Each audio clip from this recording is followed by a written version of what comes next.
Everybody on the YouTube channel and on our Zoom channel to the Brockton Council meeting for September 8th, 2020. So we have a very full agenda tonight with planning meetings and delegations. I'd like to call the meeting to order by reading the motion to accept the agenda. Moved by Councillor Elphick, seconded by Councillor Lang, that the Council Municipality of Brockton accept the agenda for the regular council meeting on September 8th, 2020 as presented. All those in favor? Okay, the motion is carried. Is there any conflict of interest tonight? Anybody declaring conflict of interest on this long agenda? Okay, hearing none, we'll move right into our public meeting under the Planning Act. So we have a zoning bylaw amendment for Wilkies. So we have Bruce County Planner Julie Steeper to present the planning report today. Thank you, Mayor Peabody. If anyone is interested in receiving a notice on this application, please contact the clerk or email the Bruce County Planning Department at bcplwa@brucecounty.on.ca. The application is proposing a site-specific zoning provision to allow for an accessory building to be constructed prior to a principal dwelling on site.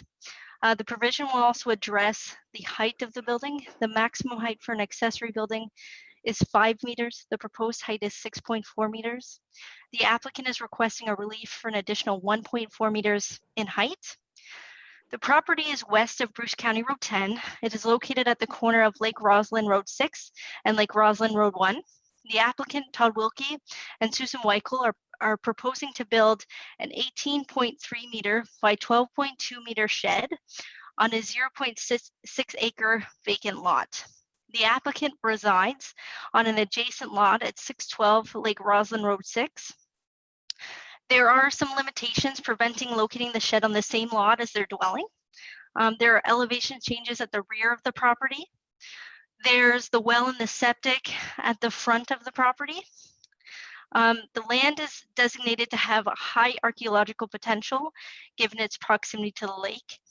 But due to previous historical disturbances from the creation of the lake, the archaeological assessment has been deemed not to be required as per the ministry checklist. We've received no concerns or objections from agencies, and we haven't received any public comments on this file. This concludes my report. Thank you.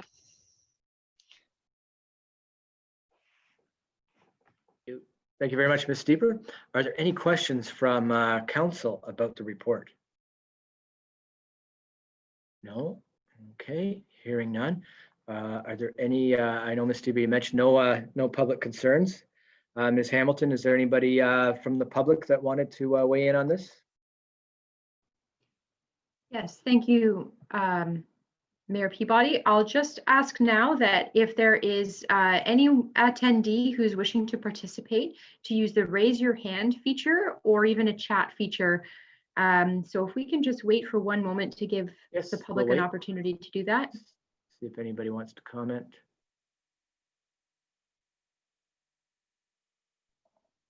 Okay. Okay, so I'm not seeing that anyone is looking to participate. Nothing has been indicated to me. No. Oh, yes, I do have one attendee who's raised their hand. So I could ask that person to speak. Perhaps Ms. Johnson can allow them the opportunity. There's also an attendee asking a question in the chat feature. Oh, perhaps that's okay. Yeah, we'll address those. Yeah, it's Miss Detzler, and she's saying to the applicants, can you please confirm the intended use of the shed? Or garage or barn. The intended use of the shed is for storage.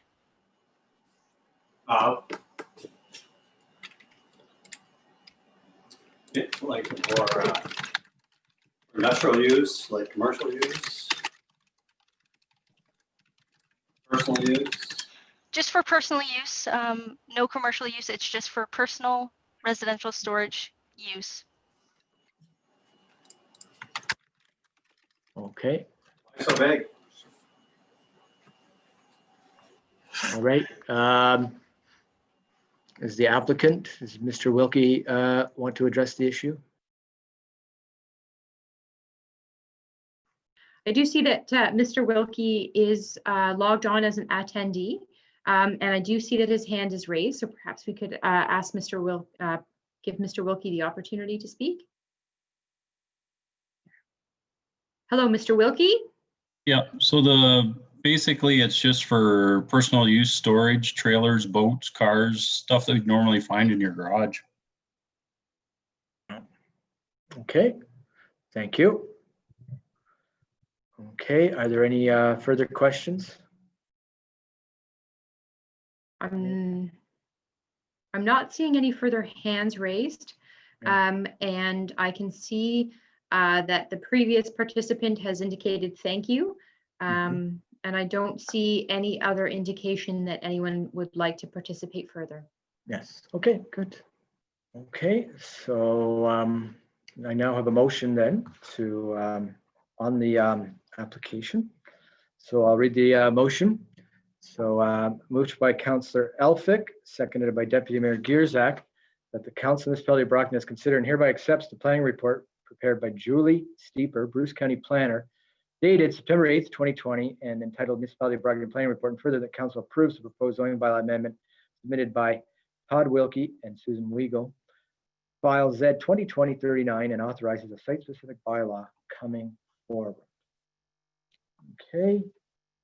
All those in favor of the motion? Okay. All those opposed? Okay, the motion was carried. All right. Okay. Thank you very much, Ms. Steeper. That concludes our meeting. Thank you. Okay. We're now going to move into section 4 of the meeting under delegations. So our first delegation tonight of 3 is Stephen Pat O'Neill, safety concerns on Side Road 30 and concession 10.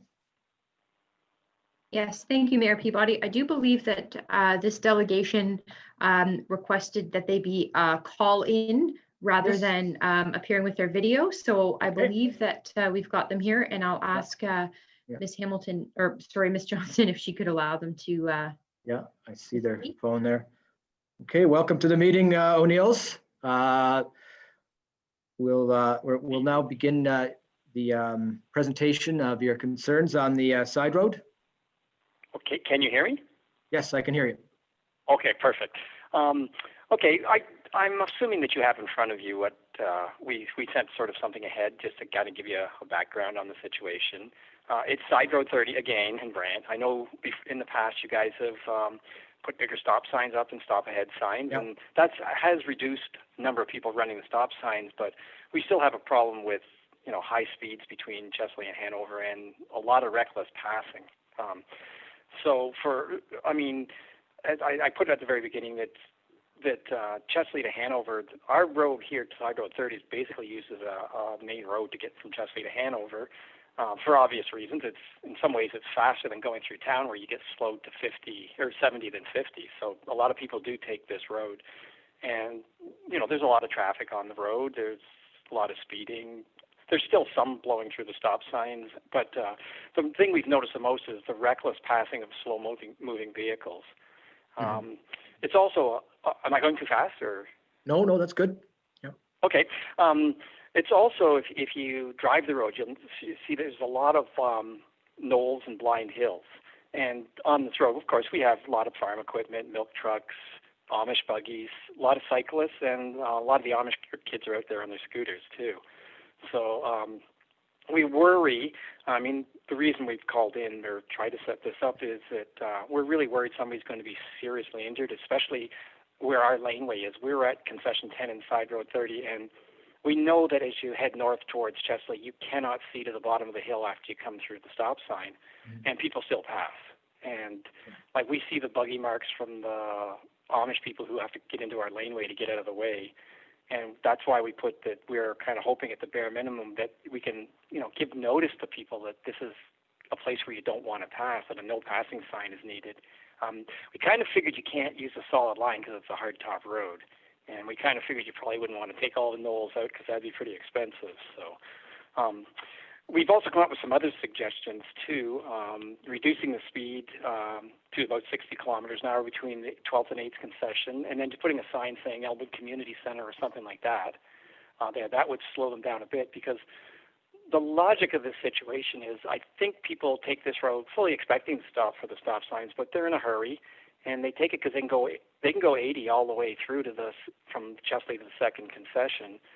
But you can't do that if you take the Bruce Road 10. You have to slow down in Elmwood. So this seems to be a faster way, and then people get in a hurry, and all kinds of dangerous driving occurs. You could also, you can go even further and make it a 60 from the second row, well, just outside Chesley to the second concession of Hanover, and with signs marking that slow-moving vehicles use this road. And we're just trying to think of ways to slow people down a bit, because they just don't seem to want to slow down. And the passing is, in our opinion, I mean, we've seen so much of it that we really think there's going to be a head-on here eventually, and we really don't want to see that. Yeah. So, Okay. So we think it's dangerous. A no passing sign would be great, and reducing speeds would be even better. But I don't know how much you guys can do about that. So. Okay. Thank you very much for bringing those concerns forward.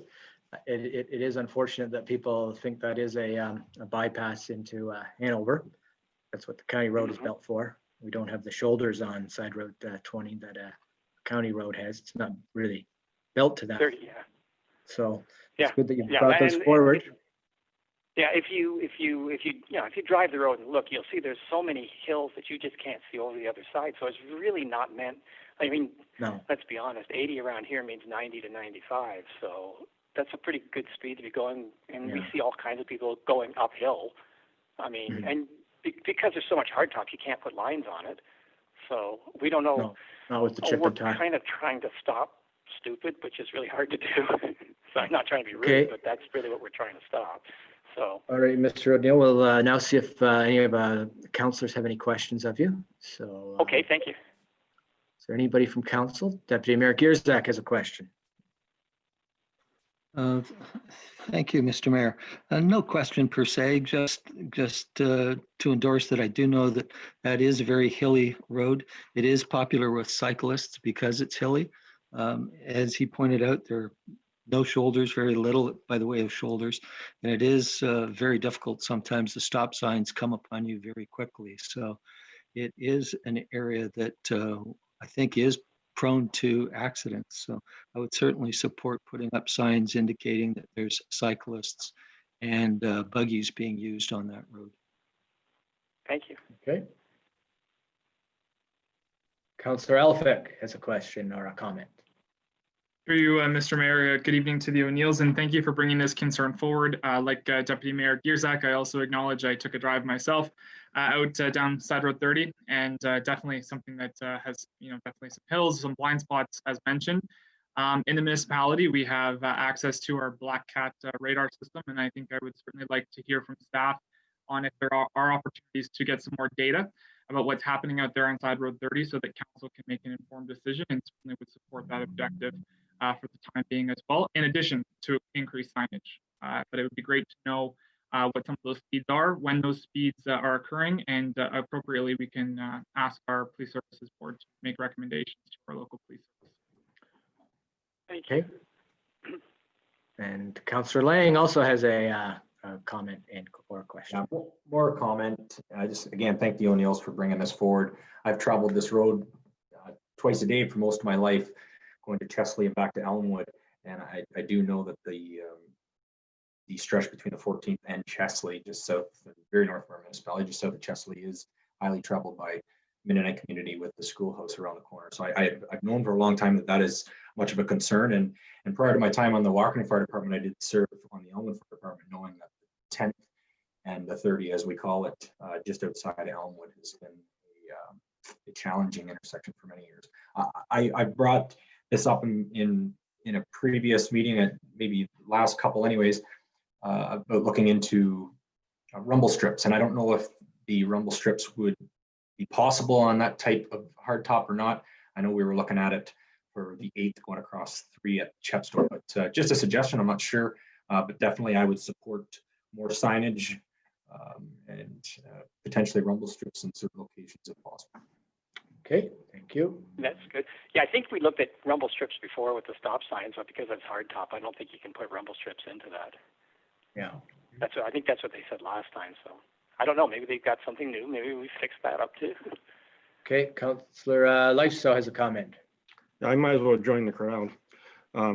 Thanks, Steve and Pat, for bringing this to our attention. I talked to Pat a couple of weeks ago about this. And again, I go by that road every day, and I take the 30 into Hanover 5 days a week, sometimes 6 days a week. And I've certainly traveled the road to Chesley a number of times. It is considered one of the main roads, I think, coming out of Chesley.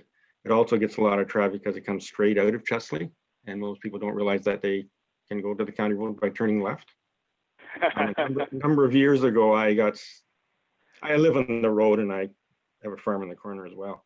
A number of years ago, I got stopped by a car that was on the 30 and the 10th with Quebec license plates, and they want to know the quickest way to the 401. So you do get a lot of traffic from various places. But we did talk about rumble strips because a number of years ago, there were a number of concerns. There was about 2 or 3 serious accidents at the corner of the 10th and the 30th. And at that time, we were told we couldn't put rumble strips in because the road wasn't big enough or whatever. The surface wasn't there. And I don't know if that has been changed. Having said that, rumble strips are a bit of a nuisance in the country if you're driving a tractor and a wagon and equipment. I think, again, if we could ask Greg or somebody or John to look into and see what options are available. I know on the 8th, they do have the salted line, or they did at one point in time. And then certainly any signage that we can use. The reality is a lot of it, as Steve has pointed out, is an education problem. Some people, it doesn't matter what you do, they will continue acting in a rash and dumb manner. But particularly with the hill, it's a fairly steep hill. Construction was done a long time ago, it leveled out a little bit, but it is still a steep hill and there are no shoulders on it. And again, if somebody's passing you, there's nowhere to go. Okay, thank you, Dean. Thank you. Okay, Mr. O'Neill, so we gotten a good response from council. So for the signs and then investigation of the rumble strips. So what we're going to do is we will direct our Director of Operations, Mr. Fertney, to look into those traffic calming measures and which ones can be implemented the quickest. Okay. Thank you very much. We will certainly be Mr. Fernie will be in touch with you on what immediate measures we'll take for the traffic calming, because the made a good presentation to council, and we do believe it is a concern on Side Road 30. Well, thank you. Thanks for listening to us. Thank you. Okay, do I hang up now? Yes. Okay, thank you very much. Okay, Bye-bye now. Thank you. Oh, Steve, you have to Bye. listen to the whole meeting just like the rest of us. Oh, no. There's baseball on tonight. Thank you. Okay, thank you. Okay, now we will move along to next 2 delegations are on a combined topic referencing report 7.1. So there's 3 combined items on this. But first of all, we will start with Mr. Wingfield. He's going to bring forward concerns on Pleasure Valley Road. So I see that Mr. Wingfield is now live on our Zoom meeting. Welcome to the council meeting, Mr. Wingfield. Thank you very much. So we have your package and some of the correspondence that you've sent us about the concerns regarding snowmobiling on Pleasure Valley Road. And we will be hearing from the manager of the Snowmobile Club also, as well as a report from Ms. Mann from the staff. So would you like to, any parts of your correspondence that you'd like to emphasize to council tonight? Well, I understand we're here to talk about Kelly Mann's report and whether it should be adopted or not. And I wish I had a bit of opportunity to have more input to her report than our simple petition, because it was brief by nature. Having said that, I'd like to mention a couple of things. when the snowmobilers started going down our road, I phoned the OFSC and Karen directed me to Brad Schultz, and he explained to me that they needed to make the change for the new groomer, that it couldn't safely groom the old path, and for its safety, for the safety of the driver, they'd have to go down our road. But it certainly sounded like our road was part of the trail. It wasn't until Callie Mann's report that I found out that our road wasn't part of the trail, and it wasn't signed or groomed. And he had explained to me that they had to groom the road for it to be covered by their insurance. So it seems to me that, well, like the report says, we're a connector, which is sort of like a wormhole where you go in one end and reappear at the other end without any much happening in the middle. Well, with a black hole, with a wormhole, that works. With a connector, we live on that connector. And we have snowmobiles going by our houses. We've got people who have multiple drivers in a one dwelling with a one driveway. So they need to park vehicles on the road or on the side of the road. And if that side of the road is being used for parked vehicles, I'm not sure where the snowmobiles go. We have elderly people, and we've got delivery vehicles all parking legally on the road, which is, if you don't groom what they've used for 40 years, is the only place you have. So what we're really asking is that they don't go by our houses, that they go back to what they were doing. I wasn't able to get that. So we've got that problem. Then it says that given that her analysis says, given that the trail and its use is permitted under the Highways Traffic Act and Motorized Snow Vehicles Act, actually that's not exactly how it is. It's not operating under the law, it's operating without a law. The Ministry of Transport says that they won't have snowmobiles on their roads or the plowed shoulders of their roads, but they can use the area between the plowed shoulder and the fence line. That area doesn't exist on our road. It just physically is not there. They do give the municipalities the right to govern or regulate or, stop snowmobiles from being on the roads. And I think that they need some sort of governance, just like we govern where vehicles that go by school zones, they say school zone and people know what it means. And there are left turn areas and stuff. That's possible. So I'm not sure why she says they're operating within the law. They aren't. They're sort of operating without a law. She says it has not been abused. Well, for them to say we're grooming it to the residents because we need to for the insurance, and to say to the municipality, it's not part of a trail. So, it doesn't apply. That's sort of abuse of reality. Like either we are part of the trail or we're not. Either the snowmobile's going by my house or there aren't. And it says making changes to the trail crossing will result in an unsafe crossing. Compared to what?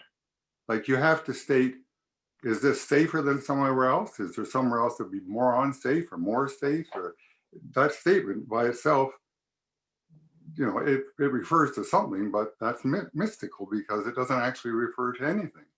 So I'm not sure what happens with this report. But I think if there's a solution, it's going to involve the people from the OFSC and the municipality, and probably their insurance agent, and perhaps a lawyer. But I'm out of my depth. I talked to James Lang, and he's got so much more experience than I do. I'm not even sure why I'm here because I just don't have the background to fully discuss this. So that's just my observations. I'm really hoping that we find a solution for this year. Thank you. So thank you, Mr. Wingfield. So your main concern is the safety concerns of the snowmobiles using the road and people backing up, and the amount of space. And we had a working solution. It worked for 40 years. Nobody's ever complained here before.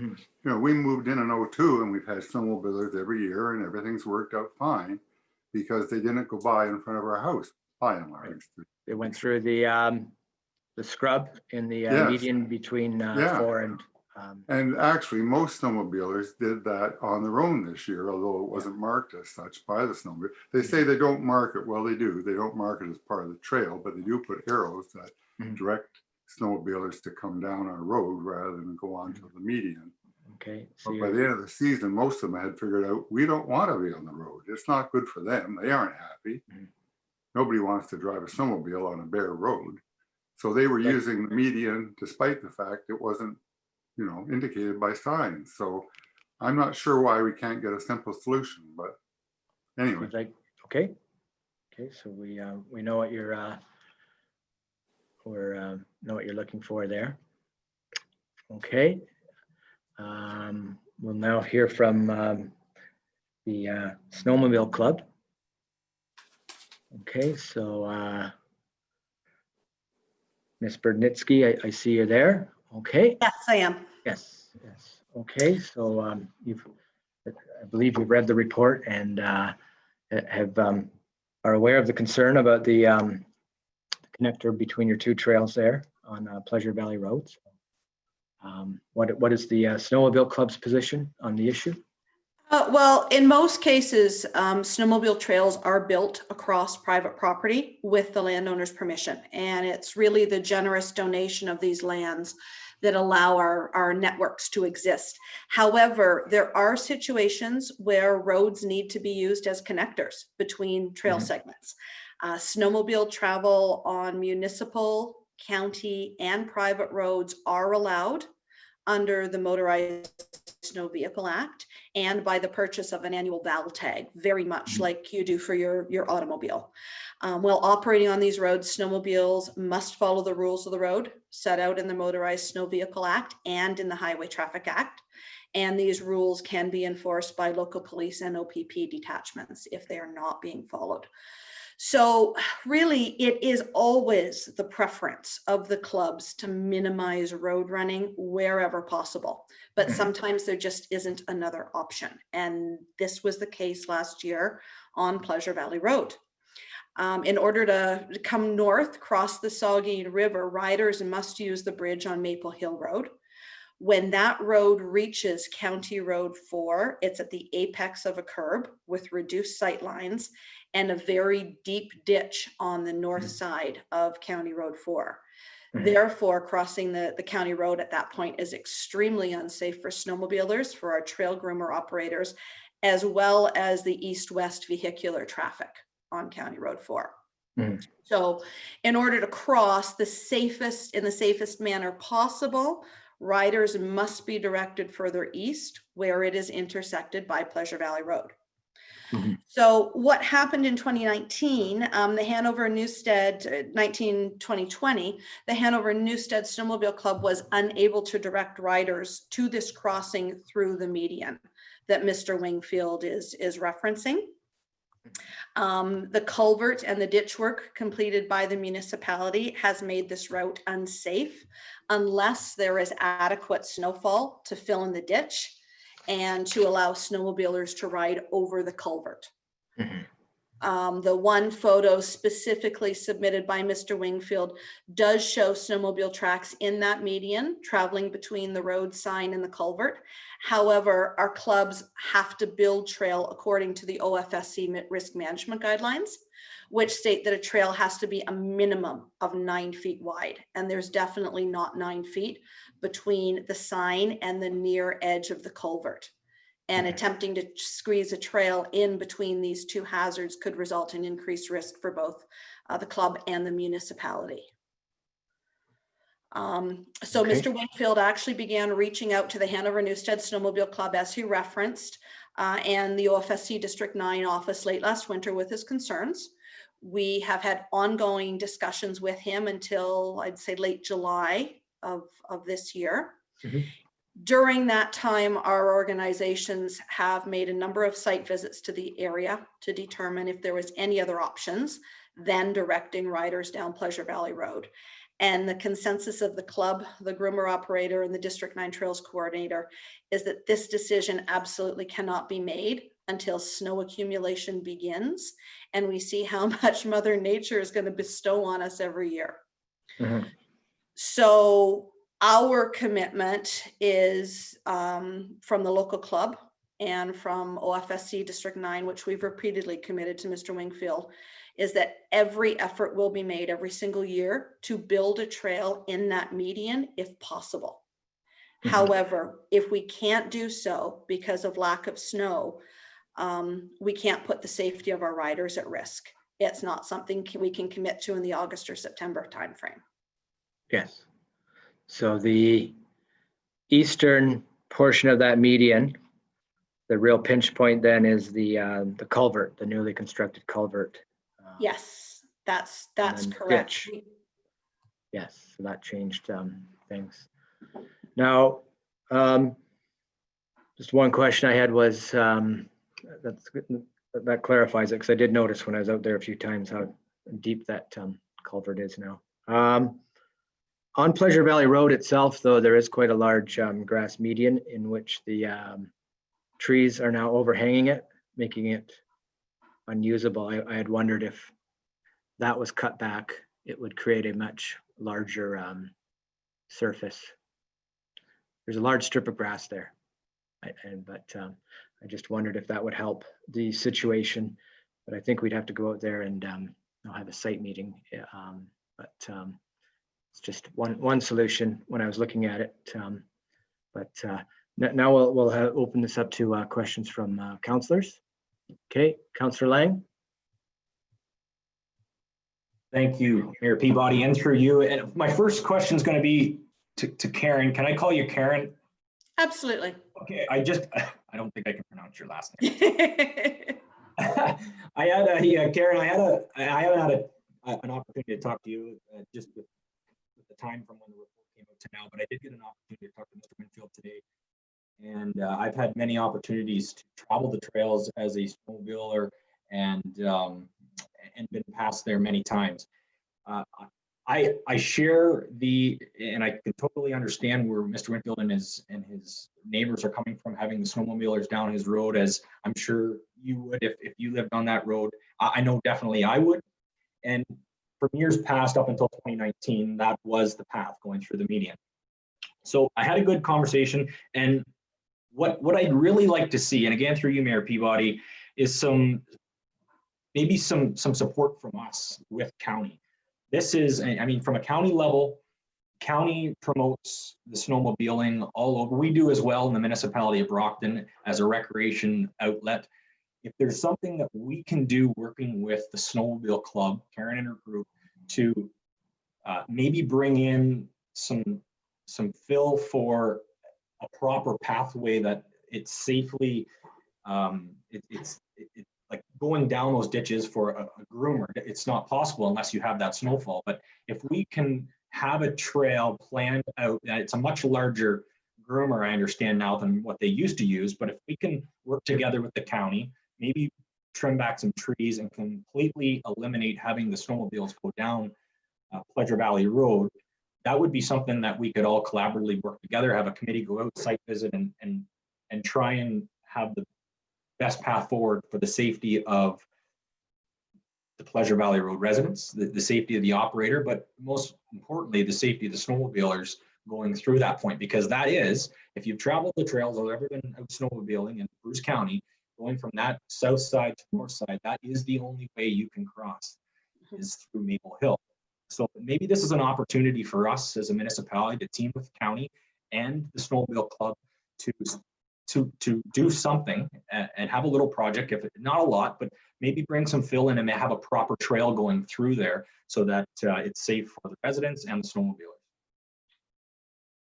Okay, that's a good idea. And that MTO inspection site is not used anymore, so that will not be plowed this winter, that whole parking lot. So that does leave an awful lot of space. Doesn't alleviate that pinch point of the culvert though. But okay, Deputy Mayor Gierzak. Thank you, Mr. Mayor. And I suspect that that new culvert was put in place. It was engineered for drainage and all of those things. So perhaps filling it may not be an easy solution. But I was wondering through you, perhaps to Mr. Fertney, whether or not we could provide the excess snow in that area so that it is filled in, and we could go from there. I note that When there is heavy snow, we tend to take it off the main street, and I think we take it to our landfill site or some other location. I just wondered if that might be an option to take some snow from one area and put it in that short stretch. Okay, that's an idea. Through you, Mr. Mayor. Yes, that is a possibility. However, when we have all our staff on the roads clearing snow, it makes things difficult if we're doing additional jobs. We just don't have the resources to do that. However, having said that, we can certainly try to push snow into that location from the road, maybe from a different angle, to see if we can build up the area a little bit more. Okay, Councillor Elphick, then Councillor Lang. Through you, Mr. Mayor, I just wanted to thank Tom and Karen for both joining the meeting tonight and bringing both of their perspectives forward to council. And again, I'm really hopeful that we'll be able to achieve a solution. I took a drive out to Pleasure Valley Road myself and took a look at the area. I noted that the majority of residential properties, though, are at the far east end of Pleasure Valley Road, closest to Hanover. That there is still from the I guess it's the south side of the trail up until I'd say just over the 60% mark of Pleasure Valley Road. What I would be curious to know is whether there's a way to actually bring, like Councilor Lang said, a dedicated portion of that to bring them then back toward the highway, but then to actually bring, instead of crossing at the intersection as it currently is, if there's an ability to cross just essentially at the east portion of that MTO crossing, because there is some extra space there. It seems that actually sight lines are better there.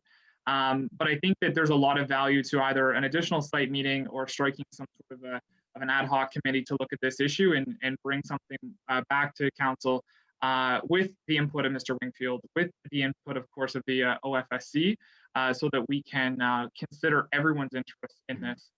Because I don't want to, of course, be making a premature decision that's going to disadvantage any of the parties that are joining us tonight. Okay, good points. So Ms. Berniski, who is the owner of the property on the north side that you drive onto? Is that the airport? I believe that it is.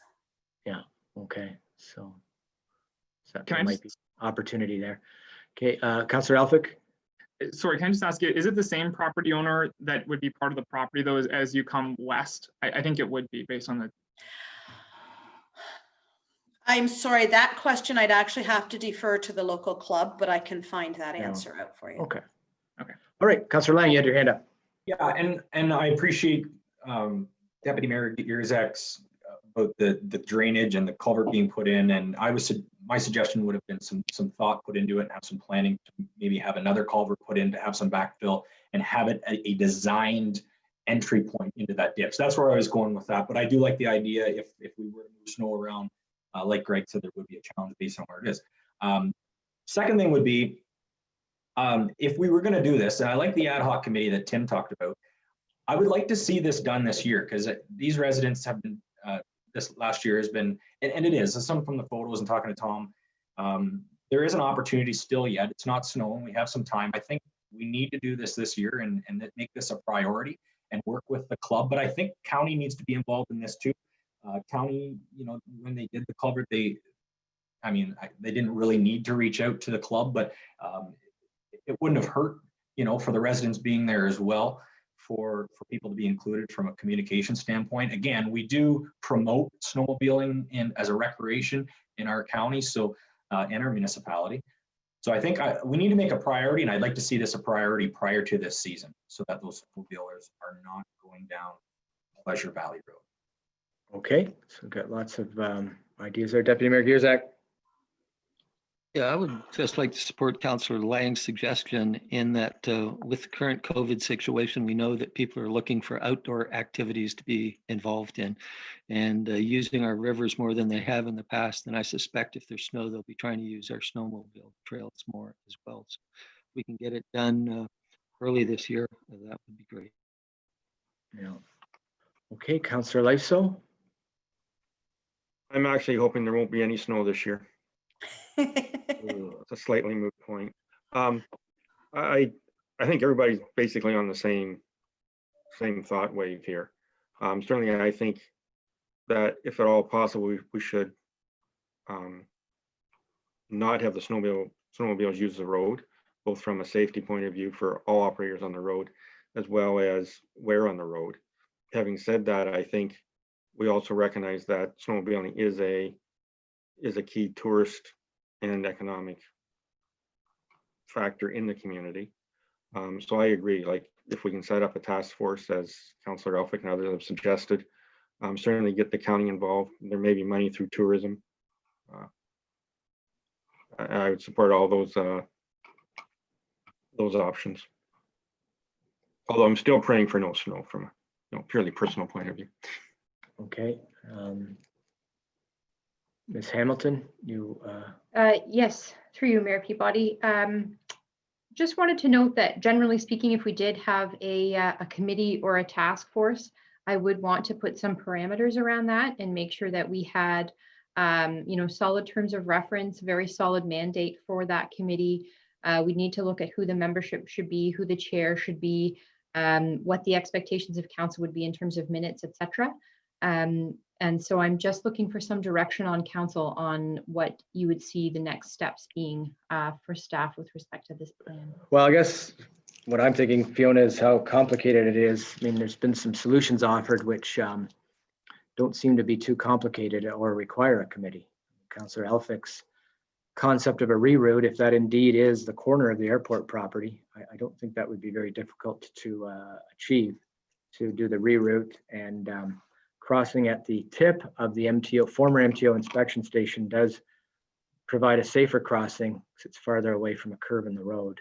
So don't know if, I think we should be asking staff to bring back a report on that. And certainly I will, James, contact the county to bring back, talk to the director there.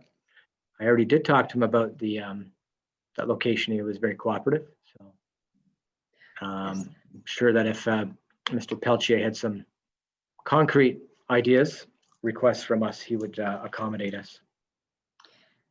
Thank you, Mayor Peabody. So just to ensure that I'm minuting correctly, then the direction will be for staff to bring forward a report in the future to outline what some of the options may be to find a route through the to revitalize the former routes through the median that was negated by the county's installation of a large culvert. Thank you very much. So, Councillor Elphick. One comment on that, though, is that it seems that through these changes that it's been noted that public input is important, and I very much value public input in this. And I'm not sure if it's possible for the municipality prior to coming to those recommendations, if there could be a public notification to allow surrounding area residents to provide input, if they have any, on any of the proposed changes that we would be recommending as a municipality. Because I know Mr. Wingfield is here tonight on behalf of the Pleasure Valley road residents and Karen on behalf of the OFSC, but I don't know who else might be out there. And I think it would be important that we notify them that we're looking at proposing alternative route in that area. Well, Mr. Wingfield did request a site meeting, and I think you're correct, Councillor Elphick. We should accommodate him on that and arrange a site meeting. Karen, would that be okay with you if we had a site meeting down there, looking at an alternative route? Or a revitalized, yes. revitalized route through the median to go back to, really, that's your preferred option, is to go through the median rather than have your sleds on the pavement. I believe that the club would definitely welcome that. As I said, it's not fun for any snowmobiler to ride down a road, so they do try and get around it wherever possible, as long as it could be done safely and obviously within our OFSC risk management guidelines for both trail building and grooming. Yes, well, we're risk averse here too. So, perfect. All right. Okay, so that will be the direction to staff then. Councillor Lang? No, I was just gonna, if there was any suggestion, if we were gonna go to having some type of committee or steering, that we'd involve our rec committee if possible, but if we're just gonna do a site visit, then I think that's best for all parties so that we're all on the same page. Well, everybody will be notified when we set up a site visit. And as you said, Councillor Lang, we got to get this going because it's 11 degrees out right now. So snow's coming soon. So, all right. Okay, well, thank you very much, Tom and Karen. Thank you very much for your input, and we will certainly have Mr. Fertney contact you about a site visit. Okay, so that concludes our two delegations. Now we'll move along to the council minutes. Moved by Councillor Elphick, second by Councillor Leif. So the Council of Valley Brockton adopt the minutes of the August 25th, 2020 council meeting as presented. All those in favor? Okay, that's carried. Are there any questions from the minutes? Okay. Are business brought forward? No, none. Okay. No business brought forward. Okay. I'm gonna have to go turn the lights on in here. I can't see my papers.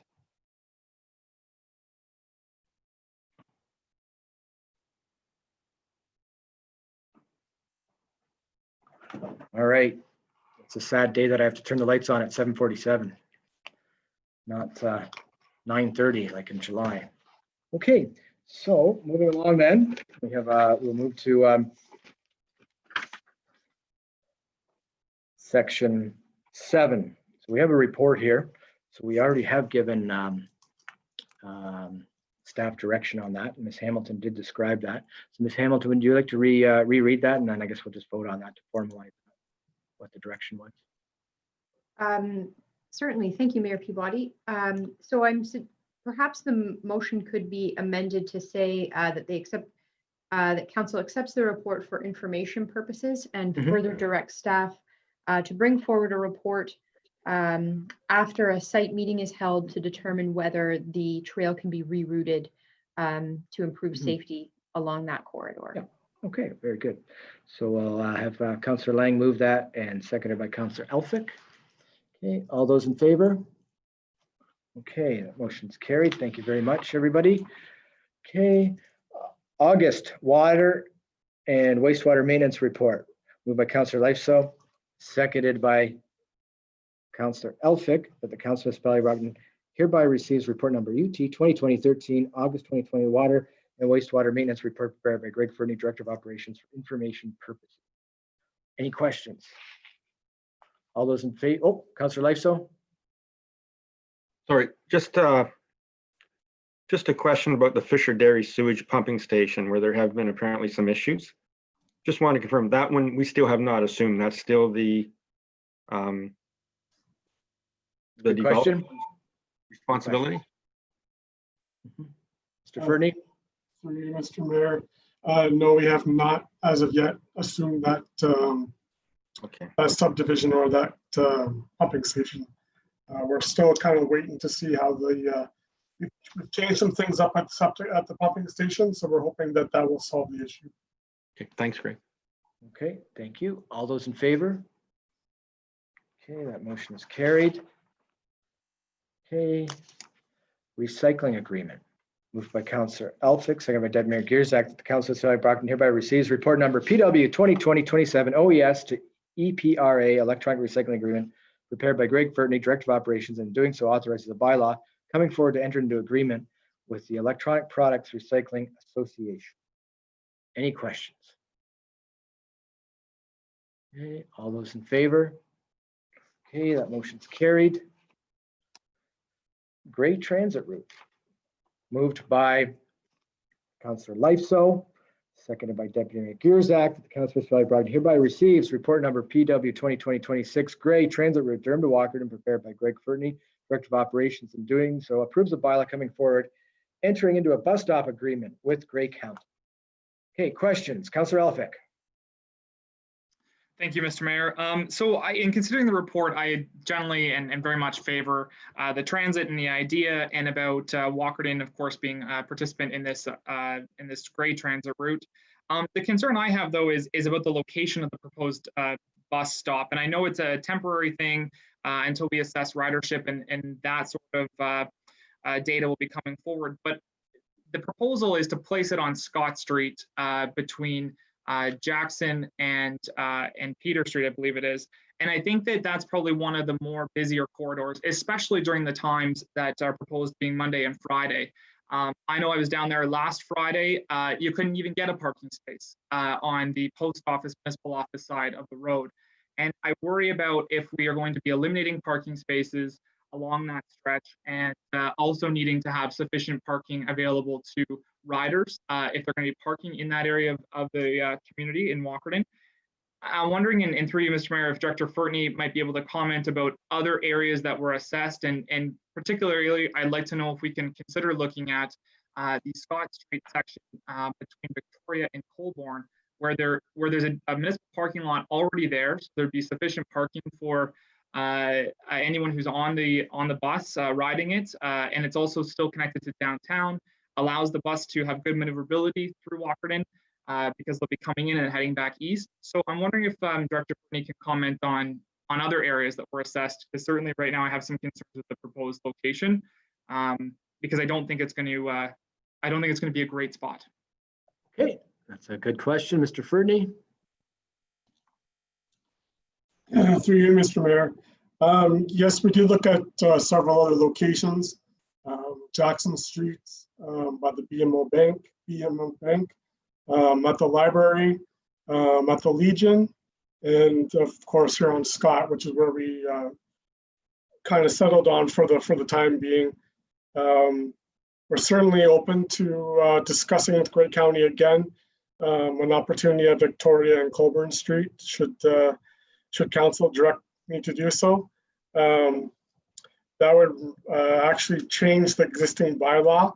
So you'd have to defer this report to the next meeting, and then we'd have to bring it back with the change to the bylaw, should you believe that that's the better location.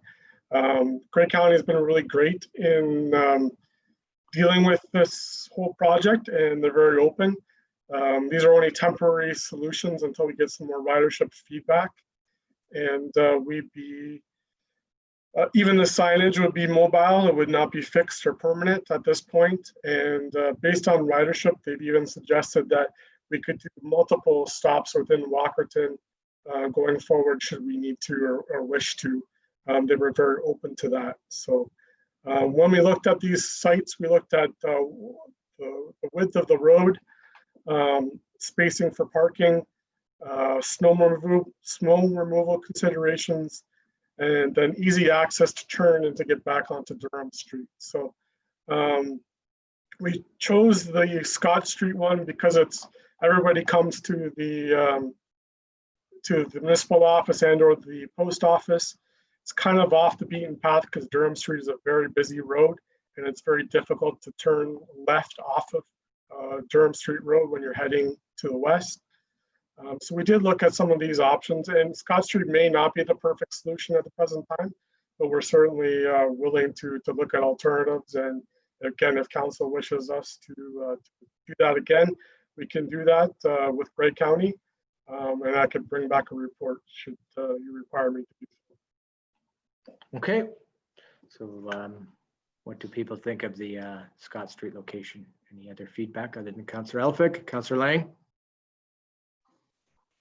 Yeah, I agree with Councillor Elphick, through Mayor Peabody. I think the concept of it is a good idea by the municipal office, but I think it is quite busy in different times of the day. I'm not sure exactly what the schedule will be like, but and when. But yeah, no, I would tend to agree with Councillor Elphick. I'm thinking, just a thought I had going through the report on a location that might work would be maybe by our green space at some point. We have the municipal parking lot at the back.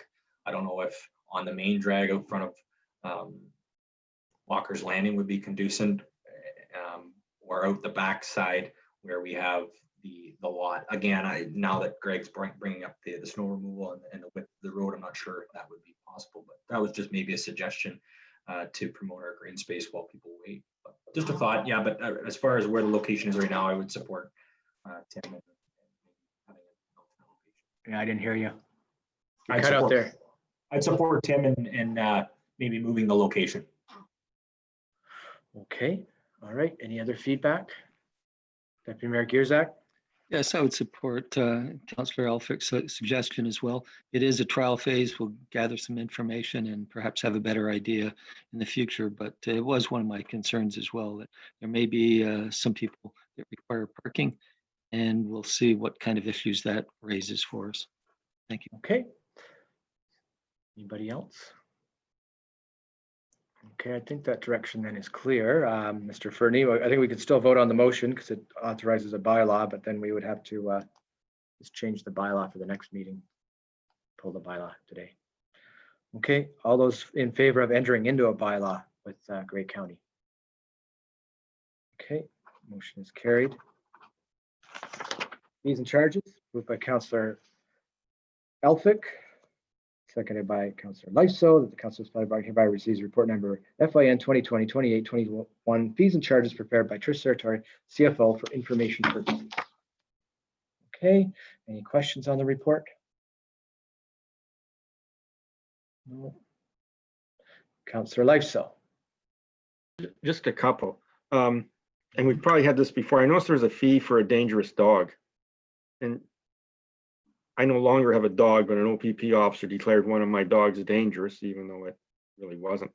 How do you determine what's a dangerous dog? Is it because an OPP reports it, or is it a specific breed? Through you, Mayor Peabody. Actually, I believe that we would be declaring a dangerous dog in situations where the animal control and bylaw enforcement officer has had repeated investigations, complaints, and incidents involving an animal. If there's been more than one bite with an animal, perhaps, a number of unprovoked attacks, those types of situations. We do keep detailed notes of all incidents. And if there is a repeated pattern of behavior, then the dangerous dog designation may be applicable. It hasn't been something that we've had to deal with in the past number of years, and I'm hoping that that remains so for a long time. But that's what the designation would entail. Okay, thank you. Dean, what was your second question? I was actually trying to find it now. It was the registration fees for registering, I lost it now, but it was with the deeming bylaws and everything else. We were doing $1,000 deposit, which seemed to be rather high for just registering a bylaw, or a deeming or non-deeming bylaw. And I realize it's for the actual cost. I can advise through you, Mayor Peabody, one of the bylaws that we did in the previous year, we did take a $500 deposit, and then we were short about $200. So I agree that I'm hopeful that in the future we would be giving back significant amounts of funds, and that the deposit would mostly be returned. But the change to $1,000 was consistent with neighboring municipalities, and I would say was also consistent with what I've experienced in the past year when I've actually seen the bills submitted for the registration. Okay, thank you. I noticed in Hanover, and many times for the deeming bylaw, they just have the lawyer that's acting for the owner of the property register it, and that there's some cost control there. Whereas when the municipality bills it to the owner has absolutely no cost control.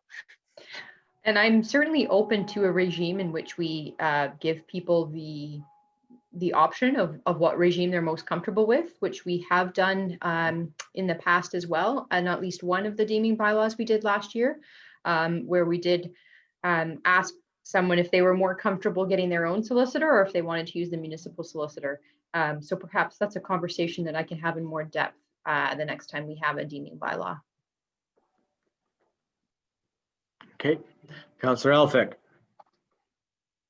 So thank you, Mr. Mayor. My question that relates to the staffing at the daycare, because there's a comment in the report about the cost. I know there's been a number of provincial funding announcements to support childcare centers, but I also heard that there might be some limitations as it relates to being a municipally owned daycare center. And I'm wondering if that could be either answered tonight or brought back in another report about what funding, if any, we'll be able to receive from those grants for the additional costs at the childcare center. Through you, Mayor Peabody, we are planning a report for September 22nd.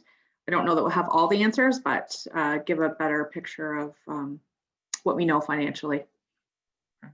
And one other thing that just as we look at the planning pieces and the costs, the province has announced that they will be closing the physical infrastructure for their land registry offices. So there may be some cost savings associated with that. I think as a municipality that we should be passing those on to those who decide to reside here in Brockton. So, you know, the costs I would hope of registering items and moving to a digital platform, you know, my personal view would be, of course, that those places stay, but the province has made a different decision. So just one thing that we'll be mindful of, I think, looking at those fees going forward and if there are cost savings as a result of the province's decision.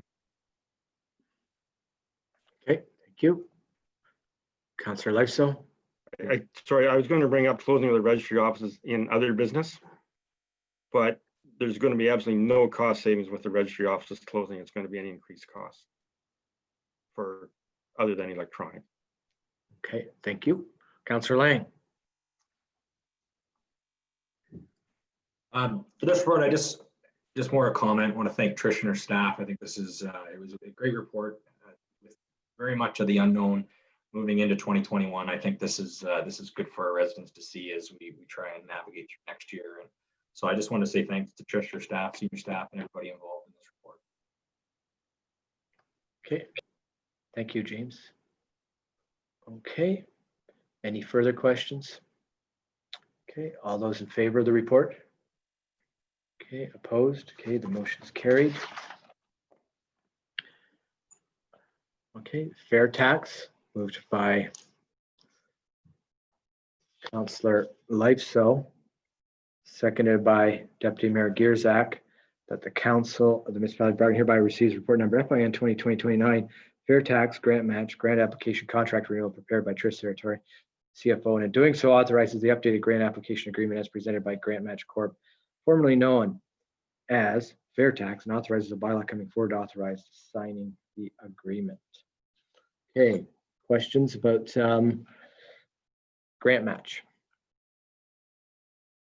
Okay, Councillor Elphick.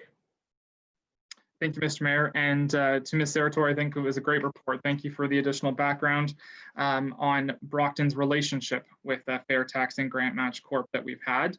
I also noted in the report, though, that there seemed to have been a gap in skills and a gap in knowledge at the time that we did our initial engagement with Fair Tax. And I'm wondering how that might have shifted, because I know there's been some staffing decisions made in the municipality. I have been very open about my views on using service providers like this since the outset of my time on council, which is relatively short. But I just fundamentally have some personal views on using firms like this and the amount of money that they essentially are benefiting from tax dollars. In particular, $176,000 that we paid to Grant Match to simply exercise and use their services. In my view, that's $176,000 that our municipality didn't receive that could have been put towards programs and activities. And I appreciate their staff time and staff costs, but I'd like to know what steps have been taken in the municipality to bring some of these services in-house, and what training our staff are receiving to potentially deliver a service like this so that we are not losing this amount of money in the future.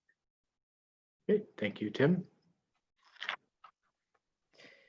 Through you, Mayor Peabody, and Trish can follow up if there's anything more, but I would just comment, we have had significant staff shortages in the Treasury Department until early this year, and we still have staff that are in training to get to the full potential of their own positions. So we have not been focused on changing this at this time. That's why we were suggesting renewing it for 1 year, so we can see where we're at within the next year. I do think it is something that we need to continue to evaluate. And you know, at this time, I can't justify you know, a position. Sure, we're spending monies towards grant match, but we're only spending those monies if we're successful in the funding. And we could have a position and not be successful in any funding. So I think there is a success rate here that we've definitely realized over the past few years. Okay. All right, James, you had your hand up, and then Dean, and then Dan. everybody. Buddy. Disclaimer, there's crying babies in the background. I apologize. I support the report only on the fact that it's a 1-year thing. I appreciate everything Sonia's saying and the time that goes into these. I also appreciate what Tim, almost called the elephant, what Tim's suggesting. I don't like to see us losing money. It's a good report. I do like that there was negotiating based on volunteer groups and the type of money. So I support this report. I think there was a lot of detail put into it, but I do like the idea of 1 year and then we revisit this next year because I do like the success rate of it. Okay, thank you. Dean? Thank you, Your Worship. I don't think we can see it as losing money because quite frankly, if we didn't have the grant application done, we wouldn't have got the money. It does bother me, and I think it bothers everybody that fair tax is getting 20% of the large grants. Having said that, that's the way it works. I think it's simplistic to say that the staff can do it. There are a number of these grants that go across all programs and all departments. So to suggest that one person should know everything is not realistic. There certainly is an art to writing the grant programs. There's, if you've talked to anybody that actually reviews the grant applications, I think most of them go through the computer scan first and they pick out the keywords and the key objectives. The other advantage we have with fair tax, or whatever they're called these days, is I think they bring to our attention some of the grants that we may not be aware of. Again, it's their business. They do it for all the municipalities or for a number of different organizations. So they're in a position to know what grants are available, what is out there, which again is a major task. From somebody that's worked with volunteer organizations, it's very difficult. Before we got fair tax, yes, we could use staff, but there's a huge demand on staff for doing everything. With fair tax, they get paid, but they actually are doing the work because if you're with a volunteer or one of the committees, you can work with fair tax. They're good, they're very good at helping us prepare the programs and the grant application. So in an ideal world, yes, we could do it ourselves. I think at the end of the day, although I hate seeing them, like I say, get 20% of the large grants, I just think it's a realistic solution. And I would support the report. Okay, Dan, you had your hand up. Thank you. Yes, thank you, Mayor Peabody. It is $176,000. We'd love to see it spent within the municipality as well as secure the grants. When you break that down into an annual cost, that's $44,000. And I think we have to acknowledge the expertise that this group brings to us. We contract out police services, we contract out legal services.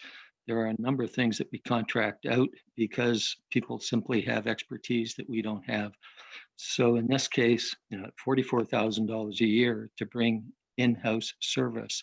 We're going to have more than 44,000, I suspect, when you add benefits and things like that. So at the current time, I think we're getting some excellent service, a great track record, and a contract we can get out of at any time should it be not successful in the future. So as a one-year contract, I think it's great for us to continue to move forward and reevaluate. Thank you.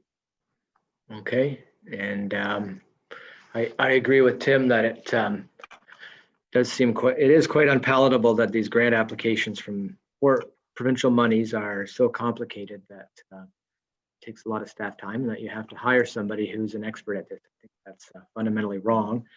That monies, for example, with Trillium Foundation, that people assume are going 100% to those charitable type causes, that a percentage of it. I appreciate that we've negotiated down the rate on our volunteer committees, but it's very unpalatable that happens. I have raised this with Mr. Thompson.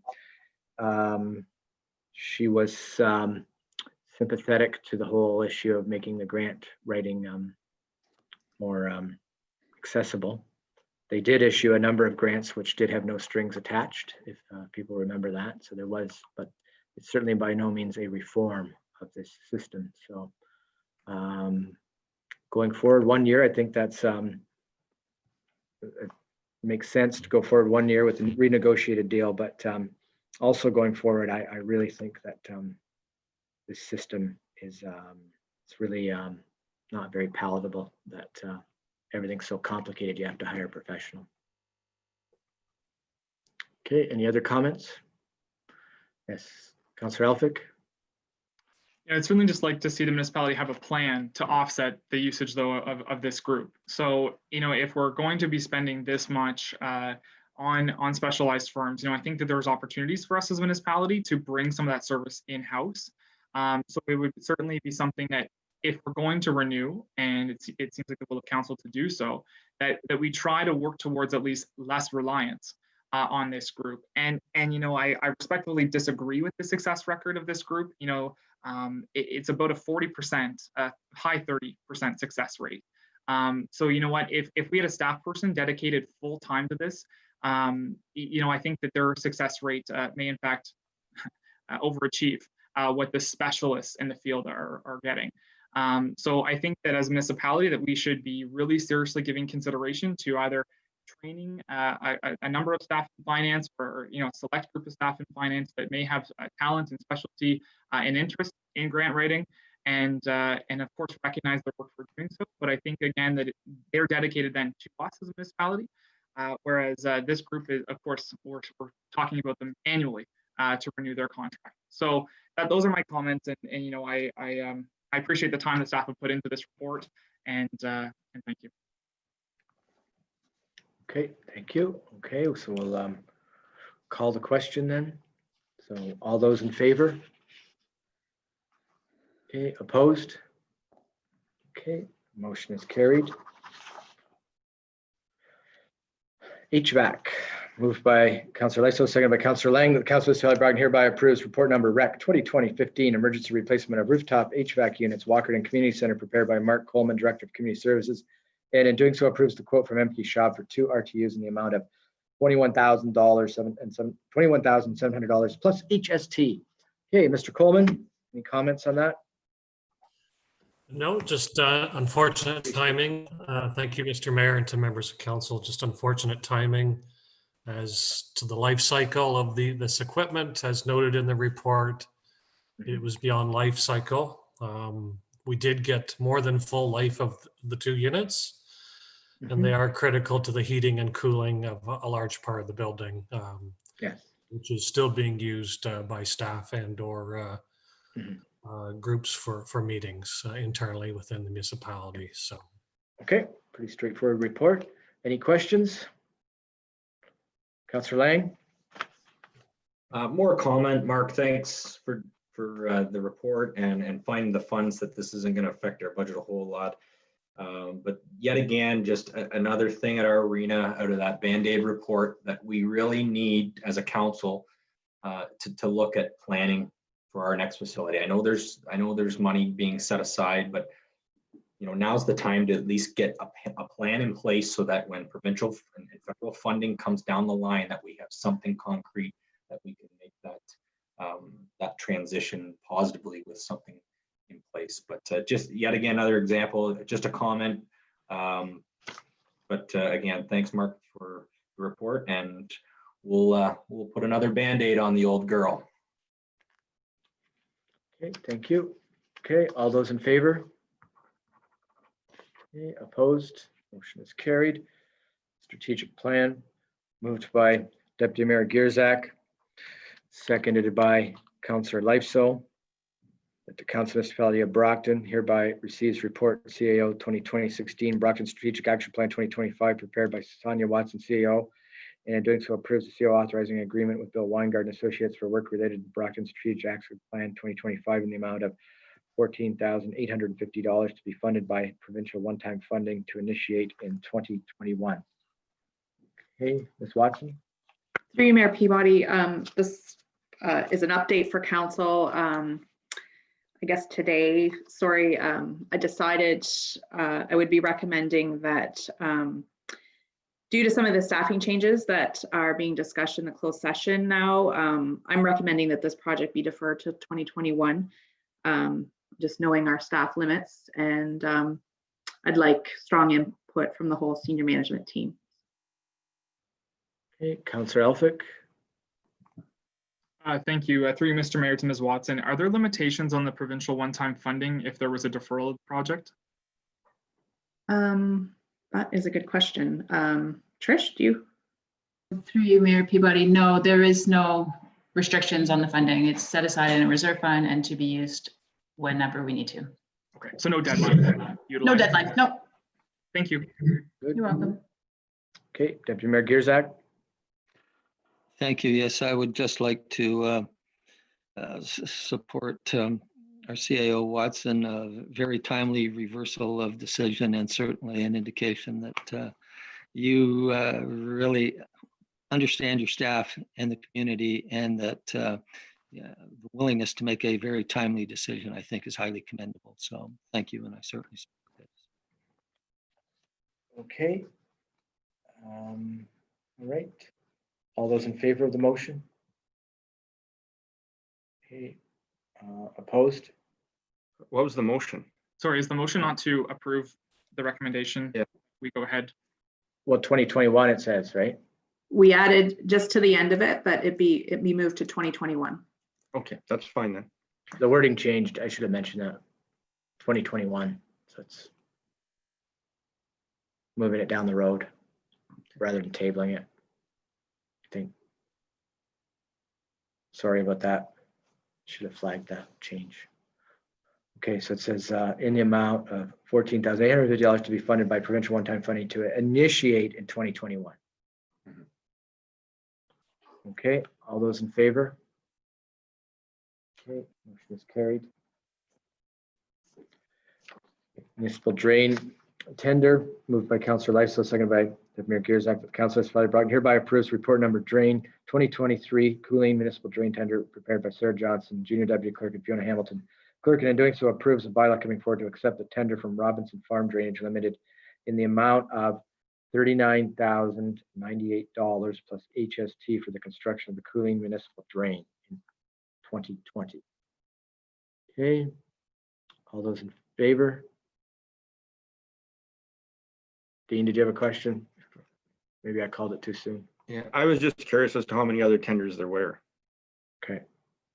Because usually we would see the tenders, and I certainly trust the discretion, the judgment of our through you, Mayor clerk and deputy Peabody, clerk. we did receive 2 tenders, but the other tender that came in for higher amount was also non-compliant, and that's why I did not include it. And I would also just point out for council's benefit that the amount of the tender that we recommend from Robinson is within 9% of what the engineer's estimate was for the construction of the drain. Okay, thank you. Okay, back to the vote. All those in favor? Okay, motion is carried. BIA, moved by Councillor Elphick, seconded by Councillor Lang, that the Council of Municipality of Brockton hereby approves report number COK 2020-31 Walkerton BIA strategic planning session prepared by Fiona Hamilton Clerk. In doing so, accepts with regret the resignation of Randy Saunders as president and appoints Jesse Bates as president and Richard Poppy as his vice president, and further directs staff to bring forward a report showing the feasibility of using the lower level of the Walkerton Public Library property as a possible combined BA office and visitor information center, and further direct staff to bring forward a bylaw revising the governance structure of the Walkerton BIA to be 7 levied members. Okay, Councillor Hutchin, as I said, is attending to business tonight. She will join us for the in-camera, but she couldn't be here for this part. She's got 2 groups of guests moving in and out at her inn. Any questions about this BIA? Okay, all those in favor? That report, okay, carried. Smoking enforcement bylaw, moved by Councillor Elphick, seconded by Mayor Gierzak, that the Council of Municipality of Brockton hereby approves report number CLK 2020-29 smoking enforcement bylaw prepared by Fiona Hamilton Clerk, and doing so approves the bylaw coming forward restricting smoking within the municipality of Brockton. Okay, Councillor Elphick. Thank you, Mr. Mayor. Just through you to staff, has there been any recent communication with the Blue Water District School Board? I know the report made reference so that there were still some correspondence outstanding. I'm just wondering, did we ever get something from them? No, the recent communication was myself with phone calls with the principal from the school, but we have not received any further written communication from them. In my verbal conversation with Ms. Slater, she noted that she would be quite willing to work with us in educating the students about the parameters of any bylaw that we did consider, to ensure that students receive some warning about what might be coming in place before it's implemented. Okay. And has there been a discussion in light of COVID-19 and the restrictions that are currently in place in the education sector about how the movement of students will be going about this term? Yes, we did have a conversation about that as well, but it was felt that some of the students are significantly addicted to tobacco, and therefore we should expect that regardless of the plans that may be implemented by the school, that it was likely there would be some students that may still find themselves in that particular area, which is also why we're hoping that, again, the health unit can maybe assist with some smoking cessation programs, which they certainly did implement last year. But we do expect that there may still be some challenges this year. Thank you. Okay. Any further questions? Councillor Lifeso? It's not a question as much as a comment. It's with some reluctance, I think I would be voting against the bylaw. I realize that there is significant problems there. And I do have a lot of sympathy for the neighbors that have to put up with this. Having said that, I've always been taught that it's never a good idea to pass a law that will be floated, if I could use that word, and will be difficult to enforce. And I think this is one of those. And the other concern I have about it is the cost of enforcement. Because yes, we do have a bylaw officer. Quite frankly, she could probably spend every weekday up there and lay a bunch of charges. We're going to have enforcement charges. We're going to have costs for going to court to process the charge.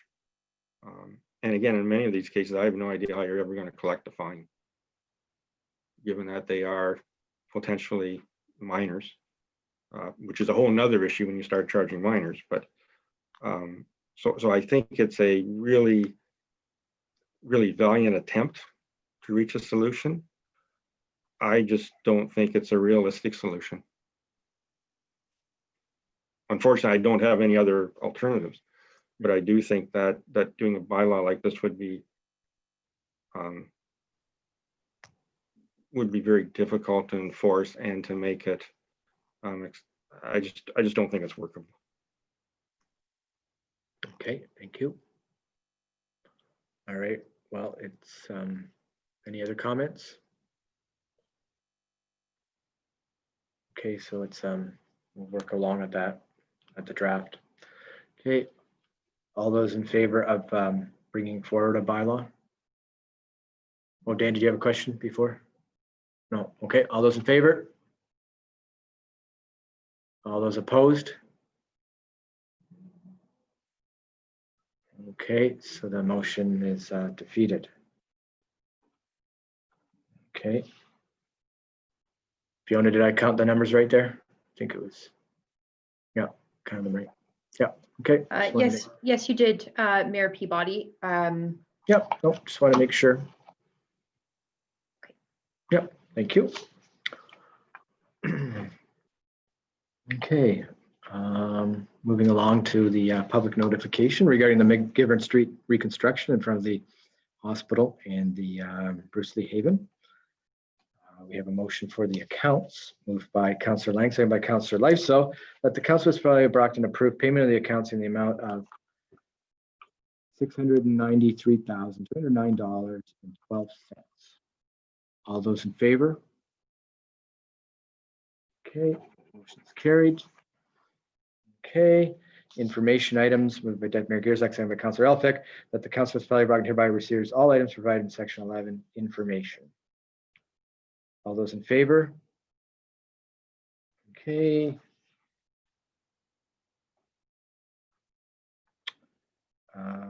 We have bylaws. Now, Ms. Hamilton, was there a bylaw that we're supposed to pull, or I don't think it's on the list here?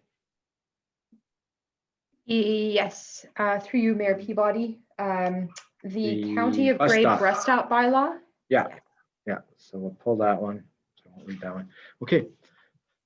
Moved by Councillor Lang, seconded by Deputy Mayor Gierzak, that the Council of the Municipality of Brockton authorize the following bylaws to be read and acted, signed, sealed, numbered as followed. Bylaw 2020-95 zoning amendment bylaw Wilkie.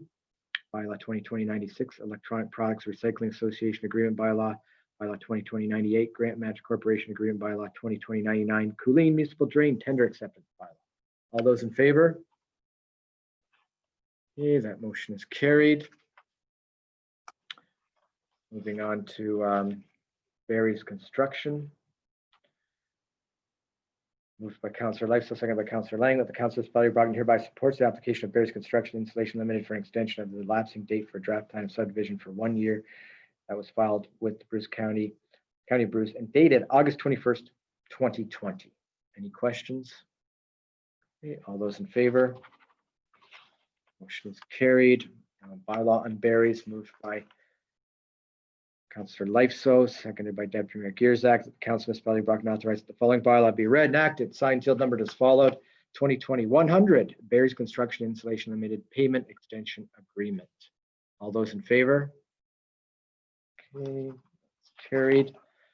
On to the committee minutes, moved by Councillor Lang, seconded by Councillor Lifeso, that the Council of Municipality of Brockton receive the minutes of the following committees and or boards as presented. Elmwood Community Center Board minutes, August 4th, 2020.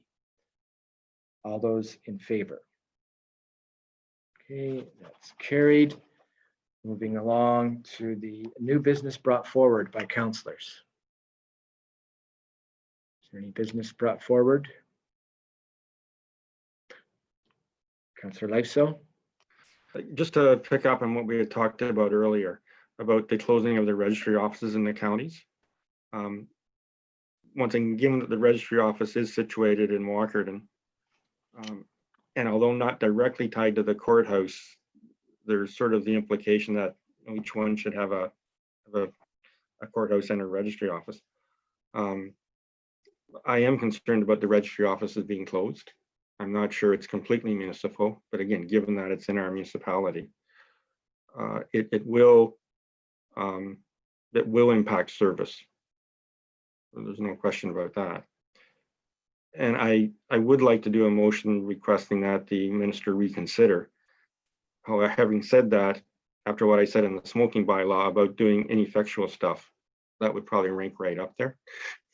But I would just like to express my concern that registry offices are being closed.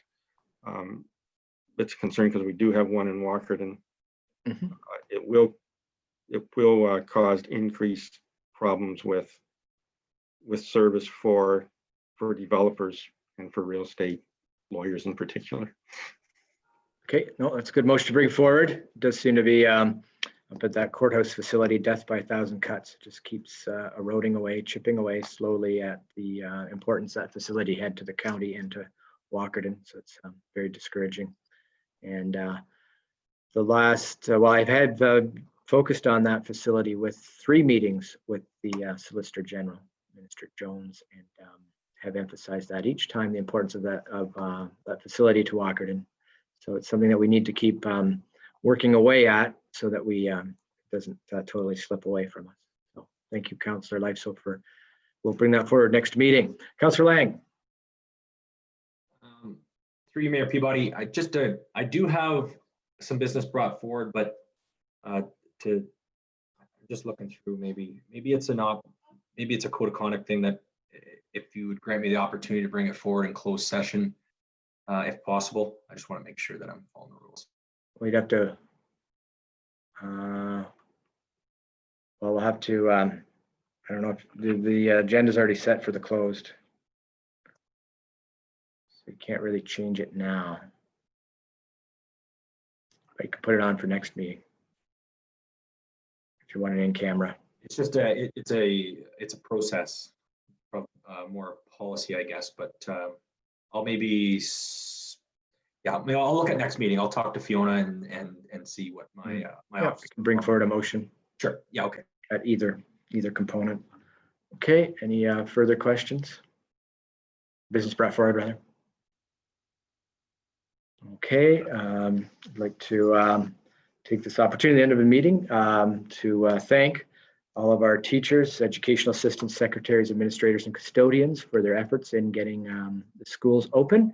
It's been a very stressful time for people in the educational sector with the situation with the COVID. So I'd like to thank everybody for getting our children back to school. And I know that the parents in our community are very grateful of that, and wish everyone well in the school restart.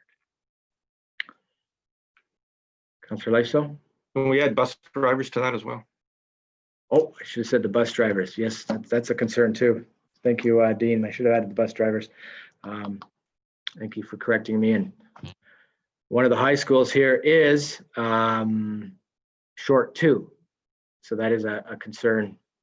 You know, if you lose that ability to bring students to Walkerton or Chepstow, that's a big blow. I noticed that Grey Highlands is missing 4 bus routes. So that would be, and Wyerton is missing 2. So it's very concerning to those small rural communities about losing those drivers. So thank you, Dean. Any other further comments? Business brought forward? Okay, we'll now move to the closed session. We have a motion by Councillor Lifeso, second by Councillor Lang, that we move to closed session at 8:32 to discuss the security of the property of local board IT replacement proposal, personnel matters, but an identified individual, including municipal or local board employees, drainage issue, a proposed pending acquisition of disposition of land by the municipality, Eastridge Business Park, labor relations, staffing updates, litigation, potential litigation, including matters before administrative boards, tribunals affecting the municipality or local board, small claims court matter, local board up. All those in favor of going in camera? Okay, that motion is carried. So right now we will we'll move in camera. I'd like to thank our audience on YouTube for joining us tonight, as well as our delegations that came forward. And we will be back after our in camera. So we'll for the live streaming, we'll now take a break for our in camera.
Okay, how are we doing for quorum? We're not there. Okay. I'd like to welcome everybody back to our open council meeting. We now going to rise and report from our in camera. So we have a number of motions moved by Councillor Lang, seconded by Deputy Mayor Gierzak. That the Council of the Municipality of Brockton hereby approve the direction provided to staff in closed session, and doing so accepts with regret the resignation of Lynn Davidson, Recreation and Wellness Programmer, effective September 30th, 2020. And further, that the Council of the Municipality of Brockton accepts with regret the retirement notice of Raymond Holiday, Chief Building Official, effective December 31st, and supports the Chief Administrator's Officer's plan to move forward with the recruitment of a building planning manager, Chief Building Official, with the realignment of duties as outlined. And further, that Council of the Municipality of Brockton accepts with regret the retirement of Mike Murphy, Fire Chief, effective October 2nd. In doing so, supports the appointment of Deputy Fire Chief Glenn Wilhelm as acting Fire Chief of the Walkerton and Elmwood Fire Departments on an interim basis as determined by the CEO, that a bylaw be brought forward, and further that the Mayor Peabody and Deputy Mayor Gierzak sit on the hiring committee. I'd like to thank our 3 employees for their dedicated service over the years. It's been very valuable. I'd like to wish them well in their retirement. So we have the motion before us. All those in favor of the motion? Okay, the motion is carried.